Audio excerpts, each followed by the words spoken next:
91లో sub inspector join అయిన తర్వాత 2008లో inspector promotion వచ్చిందండి. జీఆర్పీలో 3 years చేశాను.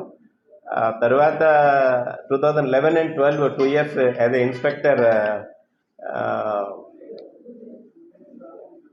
భోగాపురం చేశాను. 1 year అనకాపల్లి టౌన్ ఇన్స్పెక్టర్ చేశాను.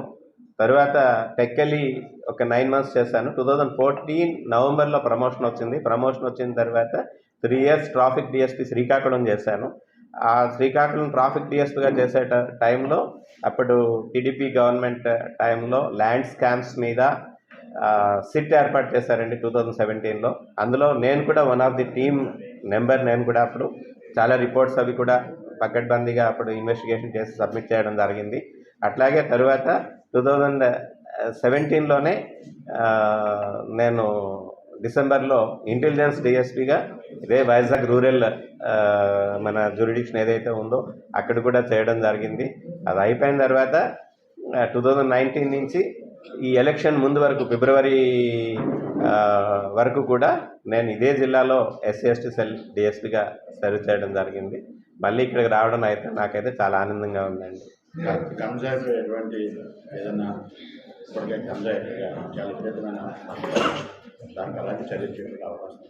ఉందండి, అవన్నీ కూడా తెలుసుకుంటాము. ఈ రూట్స్ ఏవైతే ఉన్నాయో నాకు అవగాహన ఉంది, జిల్లా మీద అవగాహన ఉంది.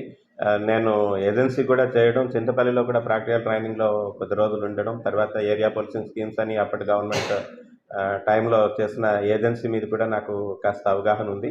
ఏ రూట్స్ అయితే మనకి ట్రాన్స్పోర్టేషన్ ద్వారా ట్రాన్స్పోర్ట్ అవుతున్నాయో ఆ రూట్స్ మీద ఆల్రెడీ చెక్ పోస్టులు ఉన్నాయి. వాటిని పర్యవేక్షణ చేస్తూ గాంజా మీద అయితే మటుకు ఉక్కుపాదం మటుకు మోపుతామండి.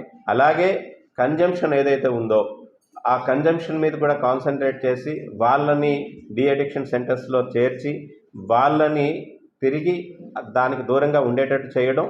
రెండోది, ఎప్పుడైతే కన్జంప్షన్ ఉందో డెఫినెట్గా పెడ్లర్స్ ఉంటారు, వాళ్ళకి ట్రాన్స్పోర్ట్ చేసి తీసుకొచ్చి ఇచ్చేవాళ్ళు ఉంటారు.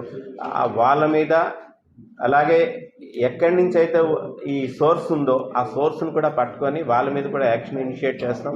ఇప్పుడు గవర్నమెంట్ కూడా దీన్ని సీరియస్గా తీసుకొని ఫైనాన్షియల్ ఇన్వెస్టిగేషన్ కూడా చేయమని చెప్పేసి ఇన్స్ట్రక్షన్స్ ఇచ్చారు ఆఫీసర్స్. ఆ ఫైనాన్షియల్ ఇన్వెస్టిగేషన్లో ఏంటంటే గాంజా వ్యాపారం ఎవరైతే చేస్తున్నారో ఆ గాంజా వ్యాపారం చేసిన వాళ్ళ తాలూకా ఆస్తులను కూడా ఈ గాంజా వ్యాపారంతో సంపాదించుకున్న ఆస్తుల మీద కూడా చర్యలు తీసుకొని ఆ ఫ్రీజ్ చేయడానికి, సీజ్ చేయడానికి చర్యలు తీసుకుంటాం.